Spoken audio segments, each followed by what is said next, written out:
আসসালামু আলাইকুম, কেমন আছেন সবাই? আজকে 29শে ডিসেম্বর, রোজ রবিবার। আজকেও সকালে বাজারে যাইনি আমরা, কারণ আসলে বাজারে যেভাবে আমরা আশা করি পেঁয়াজ পাটের আমদানি সেভাবে নাই। তাই মাঝে মাঝে একটু গ্যাপ দিচ্ছি, তারপর আমাদের একটু রেস্ট দরকার।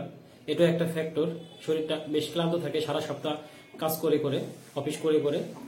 তারপর আজকে আপনাদের জন্য ফোনে ফোনে আমরা খবর নিচ্ছি, পাট আজকে সর্বোচ্চ 4,000 টাকা দরে বিক্রি হইতেছে। যেটা ভালো পাট সেটা 4,000 টাকা দরে।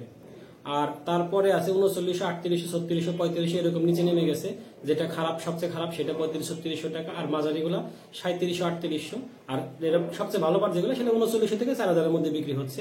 এই হলো পাটের আপডেট। আর পাট তার মানে বোঝা যাচ্ছে পাট আজকে দাম বাড়তি।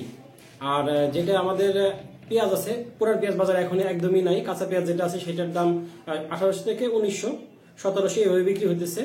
আর পেঁয়াজের দামটা একটু বাড়তির দিকে আছে, কিন্তু পুরান পেঁয়াজটা বাজারে একদমই নাই এখন, বললেই চলে। সামান্য কিছু থাকে, ওইগুলো ধরার মধ্যে চলে না।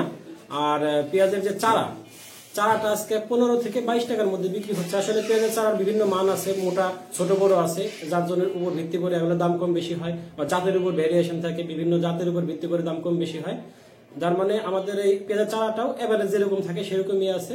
প্রিয় দর্শক, এই হলো আজকে সর্বশেষ আপডেট। আমাদের ভিডিওটি ভালো লাগলে লাইক, কমেন্ট, শেয়ার দিয়ে সাথেই থাকবেন। আর নতুন নতুন আপডেট পেতে চ্যানেলটিকে সাবস্ক্রাইব করে রাখবেন। আল্লাহ হাফেজ।